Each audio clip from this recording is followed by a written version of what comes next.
esposa decidió marcharse y me pidió que no la buscara. Acepté su decisión, hasta que apareció furiosa en mi puerta días después. Comencé a trabajar en obras a los 22 años, como ayudante. No era que me fascinara la rutina de 80 horas semanales, pero sabía que necesitaba construir algo mejor de lo que había recibido. Mi padre nos abandonó cuando yo tenía apenas 4 años. Desde entonces, fue solo mi madre y yo, viviendo en un pequeño apartamento de una habitación, con una calefacción que fallaba la mitad del invierno. La vi hacer malabares para que cada billete rindiera lo imposible. A los 25, ya dominaba varios oficios: fontanería, electricidad básica, estructuras, drywall, lo suficiente como para considerarme peligrosamente útil. Había ahorrado lo necesario para empezar clases nocturnas en administración de empresas. Mis amigos Tomás y Sergio estaban en una situación parecida, sabían trabajar con las manos, pero estaban hartos de ver cómo otros se enriquecían gracias a su esfuerzo. Así que, a los 27, juntamos nuestros ahorros, $17,000 cada uno, que en ese momento se sentían como una fortuna, y lanzamos nuestra propia empresa de reformas. Al principio hacíamos de todo: arreglar grifos, tapar agujeros en paredes, construir terrazas, cualquier encargo que nos permitiera pagar las cuentas. Nuestra oficina era mi cochera, 3 mesas plegables y una cafetera que dejaba de funcionar cada tercer día. Comíamos comida congelada. Trabajábamos jornadas interminables y nos movíamos como si nos fuera la vida en ello, porque, en verdad, así era. No teníamos red de apoyo, nadie con dinero que nos rescatara. Éramos 3 tipos con manos ásperas y muchos sueños. Nuestro primer gran impulso llegó a los 8 meses, cuando conseguimos un trabajo subvalorado para renovar una cocina. El cliente era un abogado, el señor Esteban Montero, egresado de Harvard. Inteligente, directo, pero relajado. Le gustó nuestro trabajo, aunque nos advirtió: los contratos que usan son un desastre. Una demanda y quedan en la calle. Le ofrecí reformar su baño a cambio de asesoría legal. Rechazó la remodelación, pero se ofreció a ayudarnos con los documentos por una tarifa razonable. Ese fue el inicio de una amistad sólida y del marco legal que terminaría salvándonos en el futuro. En el segundo año, Esteban nos ayudó a constituir legalmente la empresa, a crear cláusulas de responsabilidad civil y redactar contratos que nos protegieran. Gracias a una recomendación suya, logramos firmar con una empresa inmobiliaria de tamaño medio que buscaba contratistas confiables. Ahí todo empezó a despegar. 5 años después, aquella pequeña empresa era otra historia: 32 empleados, 3 supervisores de obra, una oficina real en el centro, y ganancias anuales de 7 cifras. Mi historia con Sofía comenzó mucho antes de ese éxito. La conocí hace 7 años en un evento benéfico, cuando mi negocio todavía estaba peleando por sobrevivir. Ella trabajaba en relaciones públicas para una startup tecnológica. Tenía una presencia impresionante, segura, elegante, atractiva, siempre bien vestida, y con esa capacidad de hacer sentir cómodos a todos a su alrededor. 6 meses después, vivíamos juntos. Al año, nos casamos. La ceremonia fue sencilla, con unos 60 invitados. Los primeros años fueron buenos. Ambos trabajábamos mucho, nos apoyábamos, compramos una casa, a mi nombre, antes del matrimonio, por suerte. Mientras yo expandía la empresa, ella escalaba en su carrera. Viajamos, disfrutamos de buenos momentos, rodeados de amigos y con la sensación de estar construyendo algo genuino. Pero todo cambió cuando la empresa firmó un contrato de $12 millones. En un instante, mis ingresos se triplicaron. Y aunque al principio las diferencias eran sutiles, pronto se hicieron evidentes. Sofía empezó a almorzar fuera con sus compañeros con más frecuencia. Luego vinieron las quejas: su jefe era tóxico, sus colegas la envidiaban. Les molesta que sea mujer y competente, decía con desdén. También aparecieron las salidas prolongadas con la excusa de hacer contactos. Cuando le escribía para saber si llegaría tarde, a veces respondía horas después: perdón, estoy con unos clientes. La realidad era otra: su interés por su trabajo disminuía, mientras el entusiasmo por el estilo de vida que mis ingresos permitían iba en aumento. Una noche, durante la cena, me dijo que ya no se sentía realizada en relaciones públicas. Le propuse asumir un rol más desafiante en su empresa, y casi se ofendió: no entiendes. Necesito hacer algo que realmente signifique algo para mí. La animé a buscar qué la motivaba, pero en vez de explorar mientras conservaba su empleo, decidió renunciar sin plan alguno. Según ella, no podía enfocarse en su futuro si seguía atrapada en un presente tóxico. 2 meses de búsqueda interior, compras y días de spa, más bien, terminaron en una gran revelación. Quería ser asesora de imagen personal. Siempre había tenido buen gusto y, según ella, algunas amigas le pedían consejos de moda. Invertí en su nuevo emprendimiento, $7,500 en una certificación exclusiva, más unos $15,000 en inventario inicial, página web, sesiones fotográficas y tarjetas de presentación. Estaba ilusionada, y me alegraba verla entusiasmada. Pero al cabo de 6 meses, la chispa se apagó. Los clientes eran exigentes, y montar un negocio propio resultó más difícil de lo que imaginaba. Comenzó a tomarse días personales para lidiar con el estrés. Cuando le sugería que mantuviera un horario o que elaborara un plan de marketing, respondía molesta. Esto no es construcción. El trabajo creativo no funciona con rutinas. Mientras yo lidiaba con obras, clientes, empleados y jornadas maratónicas, ella pasaba tardes en el sofá, rodeada de bolsas de compras de marcas de lujo. Cuando le preguntaba por un cargo de $4.700 en una tienda exclusiva, respondía con fastidio: es una inversión para mi marca. No esperaría que tú entiendas de marketing. Nuestra vida íntima, que en sus mejores años era intensa, se volvió casi inexistente. Pasamos de tener relaciones varias veces por semana a una vez cada 2 semanas, y solo si ella lo deseaba. Siempre se sentía como un favor. Si lo mencionaba, reaccionaba a la defensiva: ¿de verdad es lo único que te importa? Me estás presionando. Y se encerraba 2 horas a tomar un baño. Era un patrón. Cada vez que cuestionaba algo, me hacía sentir que el problema era yo. Pero en ese momento, no lo veía con claridad. Todo empeoró cuando apareció Valeria, una mujer de 37 años, divorciada 2 veces, que se convirtió en su mejor amiga. Desde el momento en que la conocí, supe el tipo de persona que era. Vestía de diseñador, vivía para el espejo y tenía una risa tan falsa como condescendiente. Su Instagram era un catálogo de lujos sin fuente de ingreso visible. Vivía de acuerdos de divorcio y sabía cómo mantener ese estilo. No tardó en llenar la cabeza de Sofía con frases como: conoce tu valor y los hombres deben proveer. Valeria tenía un doctorado no oficial en oportunismo financiero, con una especialización en aprovechar acuerdos legales, y era la flamante coach de vida de Sofía. Desde que comenzaron a pasar más tiempo juntas, todo cambió. Los fines de semana ahora eran escapadas a Las Vegas, rutas de vinos por Napa, jornadas de compras sin límite, todo pagado por mí. Sofía regresaba contando anécdotas sobre hombres que las invitaban a bebidas en clubes o les enviaban botellas por simple diversión. Pero el gasto no era lo único preocupante. Sofía había empezado a adoptar la forma de pensar de Valeria. Decía cosas como: los hombres deben entender que apoyar económicamente a su esposa no es una opción, es lo mínimo. O Valeria dice que un verdadero hombre no cuestiona lo que su esposa gasta. Y de pronto, me di cuenta de que algo no encajaba. Giraba la pantalla del celular cada vez que escribía. Su cuenta de Instagram se llenó de fotos en el gimnasio. Ni siquiera intentaba ocultarlo. Poco después comenzó a hablar de un supuesto cliente nuevo, Jordan, un entrenador personal con miles de seguidoras en redes sociales, que necesitaba asesoría de imagen para su marca fitness. Las sesiones entre ellos se extendían más de la cuenta. Ella volvía tarde, con un perfume masculino que no era mío. Yo no soy ingenuo,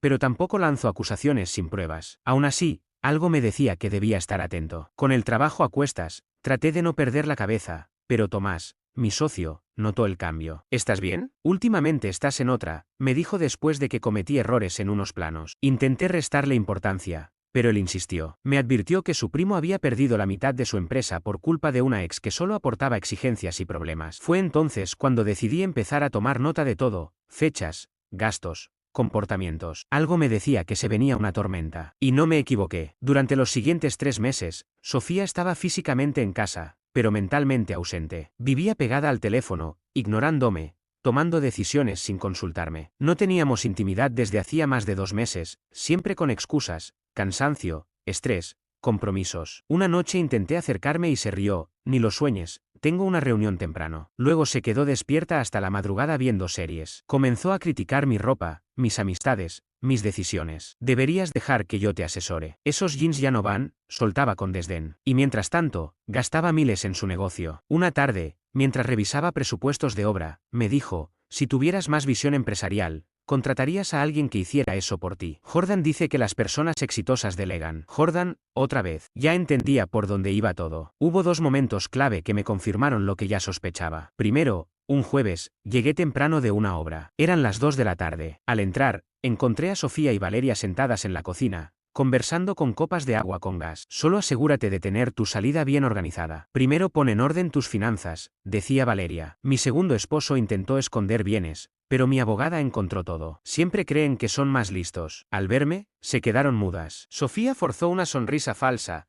«¡Qué sorpresa verte tan temprano!». Pregunté qué salida estaban planeando. Y Valeria respondió que ayudaban a una amiga a salir de un matrimonio tóxico. No les creí ni por un segundo. Esa noche llamé a Esteban Montero, un viejo amigo que ahora se dedicaba a asuntos legales. Le conté todo lo que escuché. Respondió al primer timbrazo y no dudó. Ella planea irse y quedarse con lo máximo posible. Debemos adelantarnos, pero todo debe hacerse legalmente. A la mañana siguiente me reuní con él en su oficina, donde diseñamos un plan: documentar abandono emocional, financiero y físico, proteger bienes adquiridos antes del matrimonio, y recopilar evidencia sin violar la ley. Durante 3 semanas, seguí sus instrucciones. Registré con precisión el valor de mi empresa, detallando cuánto había crecido gracias a mis inversiones previas al matrimonio y jornadas interminables. Esteban pidió al contador un informe completo con gráficas de crecimiento. Instalé cámaras en las áreas comunes, legalmente permitidas, y almacené todo en una nube segura. Hice un seguimiento diario de sus ausencias, los rechazos constantes a la intimidad, los días que no compartíamos nada, y el desinterés evidente. También recopilé recibos de sus gastos excesivos. Más de $7.000 en regalos para Jordan en solo 3 meses, incluyendo viajes que ella llamaba desarrollo empresarial. Armé un inventario detallado de nuestras pertenencias con facturas que demostraban que teníamos antes del matrimonio y que se adquirió después. El otro punto de quiebre fue cuando su celular vibró mientras se duchaba. En la pantalla apareció una vista previa de un mensaje de Jordan: no puedo esperar a la próxima semana, cuando ya no tengamos que escondernos. Tomé una captura rápida. No dije nada. No aún. Era vital que fuera ella quien diera el primer paso. El abandono formal fortalecería mi posición legal. El lunes siguiente comenzó como cualquier otro. Trabajé con normalidad. Compré un par de buenos cortes de carne para cenar y me fui a casa. Sofía había estado distante todo el fin de semana, pegada al celular, saliendo con excusas vagas. Yo fingí tranquilidad. Estaba en la parrilla cuando regresó de otro de esos almuerzos de negocios con Valeria. Según sus historias de Instagram, habían pasado 6 horas bebiendo en una terraza elegante. Entró sin mirarme demasiado, revisando su teléfono, y entonces lo soltó sin rodeos. Esta noche me mudo. Necesito espacio. Así, como si estuviera pidiendo un café. Dejé de darle vuelta a los filetes en la parrilla y la miré. Para mi sorpresa, no sentí rabia ni desconcierto, sino una especie de tranquilidad. Finalmente, había llegado el momento que llevaba tiempo esperando. Cuando le pregunté a dónde pensaba ir, soltó un suspiro con tono de fastidio. Jordan me va a ayudar con un sitio donde quedarme. El entrenador personal al que he estado asesorando con su imagen tiene un cuarto libre. El mismo cliente con el que llevaba meses siéndome infiel. Y ese supuesto cuarto libre claramente era su cama con beneficios incluidos. Si eso es lo que quieres, le respondí sin levantar la voz, volviendo a los filetes que ya empezaban a quemarse. Ella pareció desconcertada por mi serenidad, como si hubiese esperado súplicas o lágrimas. Pero no, lo que no sabía era que llevaba tiempo distanciándome emocionalmente, viendo cómo destrozaba nuestro matrimonio día tras día. ¿Hablo en serio? No me busques. Necesito aclarar mi vida por mi cuenta. Está bien, dije, es tu decisión. Agarró su maleta y las llaves del Range Rover, arrendado a través de mi empresa por $1.100 al mes, y se fue sin mirar atrás. 7 años, terminados así de simple. Salvé lo que pude de la cena, comí solo en la cocina y me tomé un momento para procesar todo. Luego, activé de inmediato el plan que Esteban Montero y yo teníamos preparado. Le escribí un mensaje: acaba de irse. Es hora. Su respuesta fue inmediata. Tomó el anzuelo. Documenta todo ahora que está fresco. Grabé un vídeo relatando con detalle lo que había ocurrido, incluyendo que se marchaba al departamento de Jordan, que me pidió no volver a contactarla. Guardé también las grabaciones de las cámaras de seguridad donde se la veía empacando y saliendo por voluntad propia. Llamé al administrador del edificio para confirmar que su código de acceso había sido utilizado al salir, quedando constancia del abandono voluntario. A la mañana siguiente, Esteban llegó temprano con los papeles de divorcio listos. Los revisamos juntos y añadimos los detalles más recientes. Ese mismo día los presentamos formalmente. Con la demanda ya presentada, era momento de ejecutar la parte financiera del plan. Empecé por cancelar su tarjeta MX Platinum adicional, la misma que había excedido 3 veces ese año en compras de lujo y cenas de trabajo. Una llamada al concierge y en 5 minutos estaba desactivada. Luego, la Visa Black. Lo mismo, fuera. Eliminé también la transferencia automática de $4.000 mensuales desde la cuenta de mi empresa hacia la suya. Era el dinero que usaba para sus cuidados personales, ya que su negocio de estilista apenas le alcanzaba para el café. Clic cancelado. Nuestro plan de telefonía estaba a mi nombre. Ella, su madre y yo. No los quité del plan, pero desactivé el roaming internacional y los servicios premium. Sofía solía presumir desde los salones VIP en París o Milán, viajes que según ella eran inspiracionales, pero que en realidad eran vacaciones de compras con Valeria. Fin de eso también. Llamé a mi contador y le pedí retirar a Sofía como conductora autorizada del Range Rover, además de iniciar los trámites para devolverlo. Pasé las siguientes 2 horas cerrando todo. Cambié contraseñas, Netflix, Amazon, la seguridad del hogar. Transferí dinero de nuestra cuenta compartida a mi cuenta privada y llamé a mi asesor financiero para asegurar las inversiones. Ella quería espacio, y yo le estaba dando distancia interestelar. Esteban y yo también habíamos preparado un expediente con pruebas, grabaciones de sus llegadas a las 2 de la mañana después de supuestas sesiones de estilismo, pruebas de abandono progresivo y mal uso del dinero en común. Todo bien organizado y respaldado en físico y digital. Cuando Esteban me preguntó cuánto tiempo creía que tardaría Sofía en reaccionar, le dije que esperara hasta que las tarjetas dejaran de funcionar y viniera a pedirme dinero. Y así fue. Esa misma tarde reuní al equipo de trabajo. No di muchos detalles personales. Solo que estaba atravesando un divorcio y quizá necesitaría algo de flexibilidad. Tomás y Sergio, mis socios, fueron los primeros en ofrecer apoyo. Cuenta con nosotros, hermano, dijo Tomás. Solo asegúrate de que el negocio esté protegido, añadió Sergio. Todos tenemos familia dependiendo de esto. Les aseguré que todo estaba cubierto. Aquella noche dormí mejor que en muchos meses. Me sentía como si me hubieran quitado un peso que ni siquiera sabía que cargaba. Durante los 3 días siguientes, disfruté de un silencio absoluto. Me reuní con nuestro abogado corporativo, actualicé mi testamento, cambié las cerraduras. Empaqué cuidadosamente las cosas de Sofía y despejé el baño de sus frascos y cremas. Más de 100 productos. Por fin me di el gusto de ver esas películas de Christopher Nolan que ella siempre se negaba a ver. Al final, Inception me pareció más coherente que la supuesta lealtad de Sofía. Me enfoqué en mí, empecé a ir al gimnasio antes del trabajo, cocinaba en casa, dejé de pedir comida rápida y llamé a mi madre sin interrupciones por parte de Sofía. Mi jefa de proyectos, Mía, lo notó enseguida. Jefe, lo que sea que estés haciendo, te sienta increíble. Entonces llegó el jueves por la noche. Acababa de terminar una llamada con un cliente sobre la remodelación de su cocina. Cuando alguien golpeó la puerta con fuerza a las 9:30 de la noche, miré la cámara de seguridad.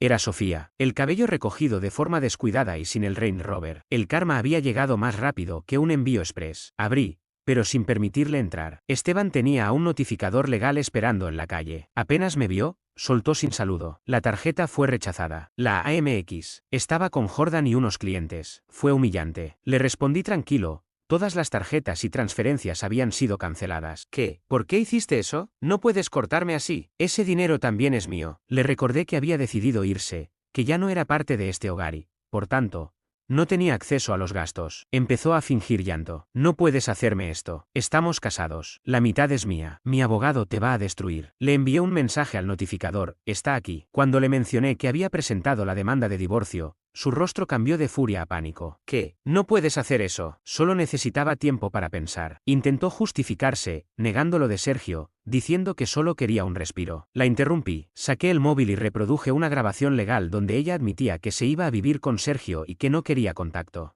Luego le mostré el expediente de abandono y el registro del deterioro de nuestra relación. Todo documentado. Antes de que dijera más, el notificador se acercó y le entregó los papeles del divorcio. Ahí entendió que ya no estaba en control. Te vas a arrepentir, dijo, dejando atrás el drama y mostrando una expresión fría. Me lo debes todo. Sin mis contactos, seguirías trabajando en un garaje. Desde la cámara vi cómo perdió los estribos, pateó una maceta. Se lastimó el pie y rompió los papeles del divorcio para leerlos desesperadamente. Al final, llegó un Uber. Se fue cojeando, insultando. Digna de un premio de actuación. Si existiera un premio al mejor berrinche por una tarjeta rechazada, Sofía se lo habría ganado sin competencia. Mientras me servía un trago, le envié un mensaje a Esteban Montero. Papeles entregados. Colapso consumado. Su respuesta fue perfecta. Ahora esperamos el contraataque. Y no estaba equivocado. La semana siguiente fue un desfile de caos. Las llamadas a mi oficina comenzaron de inmediato. Mi jefa de proyecto, Mía, atendió 6 solo el lunes. Todas de parte de Sofía, exigiendo hablar conmigo por un supuesto asunto financiero urgente, aunque después cambió la historia a una emergencia familiar. Jefe, tu esposa sigue llamando, me dijo Mía, incómoda. Dijo algo de que su madre está hospitalizada,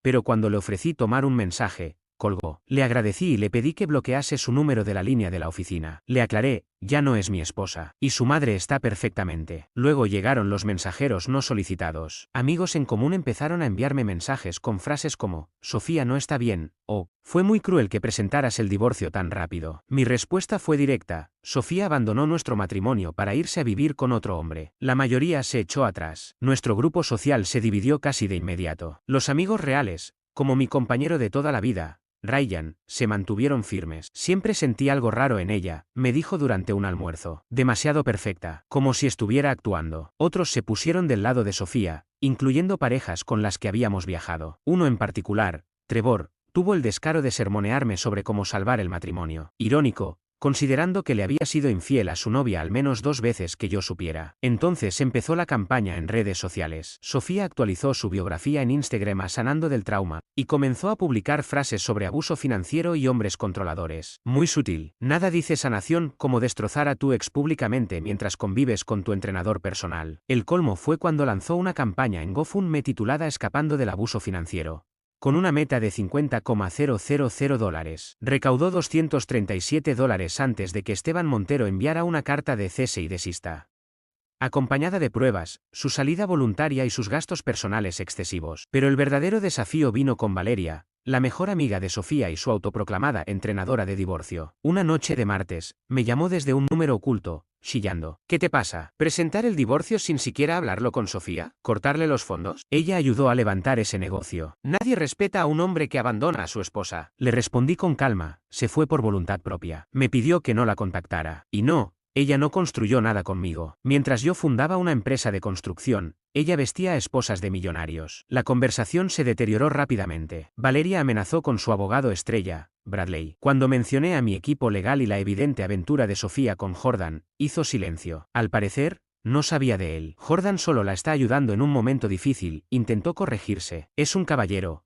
algo que tú claramente no eres. Cuando exigió que le devolviera las cosas de Sofía, le aclaré que ya estaban empacadas y que podía recogerlas con cita previa, un testigo presente y un inventario firmado. Valeria se quejó. Ayer intentó recoger lo esencial, pero cambiaste las cerraduras. Tuvo que pedirle un suéter prestado a Jordan para ir a ver a sus clientas. Pero las cámaras de seguridad la habían captado intentando abrir ambas puertas con su antigua llave. Le recordé a Valeria que intentar forzar la entrada a una propiedad anterior al matrimonio era allanamiento, y que todo estaba grabado. Parecía que esperaban que Sofía pudiera marcharse del matrimonio, pero seguir disfrutando de todos los beneficios económicos. Ese típico intento de quedarse con el pastel y comérselo también, que ya había visto destruir a muchos conocidos. Pero esta vez, no iba a suceder. Días después, Sofía apareció en uno de nuestros sitios de obra. Carlos, mi capataz, me llamó de inmediato. Jefe, su esposa está aquí preguntando por el presupuesto del proyecto y hablando con los clientes. ¿Quiere que la saque seguridad? Le pedí que no hiciera un escándalo,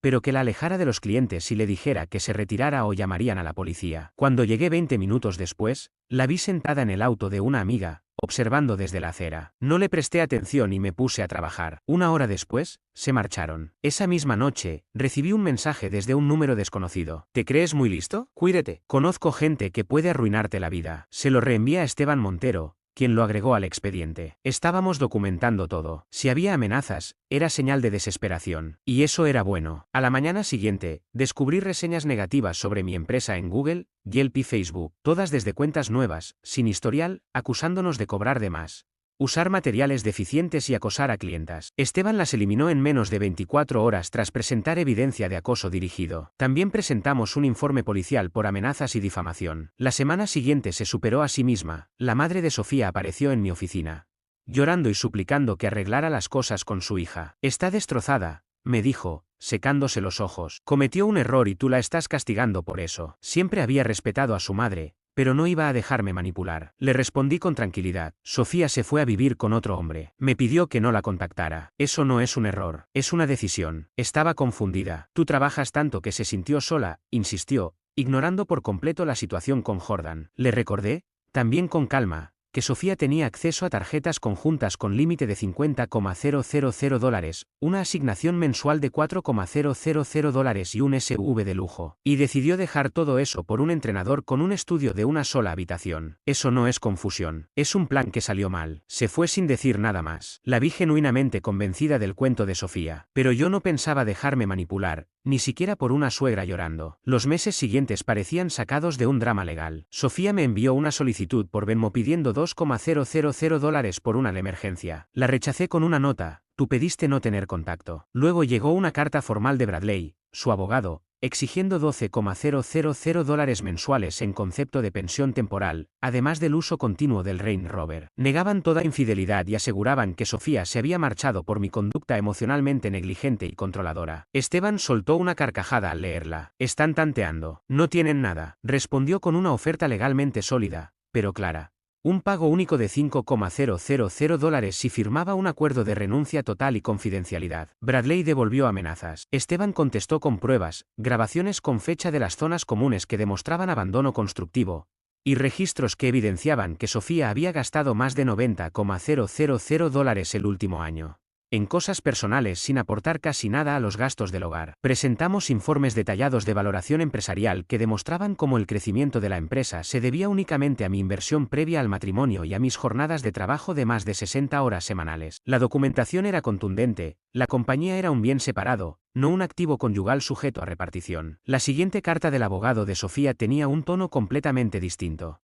De nos veremos en los tribunales pasaron a mostrarse dispuestos a negociar y resolver todo de forma amistosa. Increíble cómo una amenaza de destrucción en juicio puede transformarse en súplica por cordura cuando aparecen pruebas sólidas. Mientras tanto, yo seguía reconstruyendo mi vida. Empecé a entrenar 6 veces por semana, retomé amistades que Sofía había intentado alejar de mí y me enfoqué de lleno en proyectos laborales que tenía estancados. Mi empresa consiguió 2 contratos importantes, en parte porque, por primera vez en años, tenía toda mi atención. Incluso inicié un proyecto paralelo, restaurar un Dodge clásico que había comprado por poco dinero. Era algo que siempre había querido hacer, pero que Sofía despreciaba, diciendo que era una pérdida de tiempo y que estorbaba en el garaje. Ahora el tiempo me pertenecía. Mis socios lo notaron enseguida. Estás arrasando últimamente, dijo Tomás después de que cerramos un proyecto comercial de 2,5 millones. El divorcio te sienta bien. Sofía, por fin, programó una visita para recoger sus cosas. Trajo con ella a Jordan, un tipo alto, bien parecido en ese estilo genérico de entrenador fitness de Instagram. Aunque claramente incómodo con la situación, se quedó parado en la entrada mientras Sofía y Valeria revisaban las cajas que ya había preparado. Sinceramente, me dio algo de pena. Esteban Montero, mi abogado corporativo, también vino como testigo. Además, enviaron una asistente legal para registrar todo. El ambiente estaba cargado. En un momento, Sofía quiso adueñarse de mi reloj Rolex. Ese reloj es mío, reclamó. Yo lo escogí para ti. No, Sofía, respondí. Fue un regalo de mis socios cuando conseguimos la renovación de Westbrook. Incluso tengo la tarjeta firmada por ellos. ¿Qué clase de hombre le quita regalos a su esposa? Exesposa, corregí. Y uno que guarda cada recibo. Valeria no dejaba de meterse en todo, opinando sobre cada objeto. ¿Te vas a quedar con ese cuadro? Sofía lo eligió. Tú no tienes gusto sin ella. Sí, con mi tarjeta y de un artista que yo le presenté. Lo más divertido fue verlas intentar meter maletas, cajas y bolsas en el Tesla Model 3 de Jordan. No había forma. Jordan sudando, Sofía furiosa y Valeria haciendo todo más complicado. Parecía una versión inversa de un auto de payasos. No salía gente, salían las consecuencias de sus actos. El Range Rover si hubiera sido útil hoy, dije mientras luchaban con el espacio. Sofía me lanzó una mirada asesina. Al final, tuvieron que pedir un Uber XL para llevarse lo que no cabía. Cuando por fin se fueron, Esteban me dijo, te salvaste de una buena, amigo. 6 meses después, llegó la fecha del juicio. Habíamos preparado todo al detalle, cada documento, cada posible pregunta, cada escenario. Sofía se presentó con un conjunto recatado, intentando proyectar la imagen de una esposa abnegada, muy distinto a lo que mostraba en sus redes sociales. Su abogado, Bradley, arrancó con argumentos melodramáticos, hablando de cómo yo la controlaba financieramente y de que ella había renunciado a su carrera por mi empresa. Exigía la mitad del valor del negocio, la casa y manutención permanente. Entonces Esteban presentó nuestra defensa. Fue preciso, meticuloso y demoledor. Mostró publicaciones de Sofía en redes durante los días en que supuestamente trabajaba conmigo. Fotos junto a Valeria en una piscina de Miami, con el pie de foto tiempo ejecutivo. Mostró que la empresa había sido creada 3 años antes de que la conociera, y que fueron mis esfuerzos los que la hicieron crecer, no sus cenas con clientes ocasionales. Cuando Sofía afirmó en el estrado que había construido el negocio conmigo, Esteban presentó su historial laboral en una firma de relaciones públicas durante esos años. No había forma de negarlo. Señora Sofía, dijo la jueza finalmente, sus afirmaciones sobre la empresa no están respaldadas por la evidencia. La documentación indica con claridad que este fue un emprendimiento prematrimonial en el cual usted tuvo participación mínima. La sentencia fue casi idéntica a lo que anticipamos, un pago único para Sofía, apenas un 5% de lo que pedía. Me quedé con la empresa, con la casa, y sin tener que pagar ningún tipo de pensión. El acuerdo prenupcial que tanto me insistí en firmar se sostuvo perfectamente. La expresión de Sofía al escuchar el fallo no tiene precio. Al salir del tribunal, escuché a Jordan decirle que tenían que hablar sobre su situación de vivienda. Al parecer, su presupuesto no alcanzaba para financiar sus gastos. Vaya sorpresa. Al mes siguiente, vendí la casa. Era demasiado grande para mí solo y cargaba demasiados recuerdos. Compré un loft moderno en el centro, a pasos de mi oficina. El negocio va mejor que nunca. Mi vida también. Hasta que, hace 3 semanas, sonó el timbre un martes por la noche. Vi por la cámara de seguridad que era Sofía, sola. No llevaba ropa de marca, ni maquillaje perfecto. Tampoco traía esa actitud arrogante de siempre. La había perdido, junto con todo lo demás. Abrí la puerta, pero me mantuve en el marco. ¿Qué quieres, Sofía? Necesito ayuda, dijo, apenas en un susurro. Jordan y yo terminamos. Me estaba usando. Me está alojando una amiga, pero quiere que me vaya la próxima semana. No puedo pagar un lugar sola. Me quedé sin dinero. Lo gasté todo en inversiones que Valeria me recomendó, en compras, en mantener un estilo de vida que ya no puedo sostener. Valeria ni siquiera me contesta. Mis padres no quieren saber nada. No tengo a dónde ir. Y ahí vino el intento de reconquista. Cometí un error.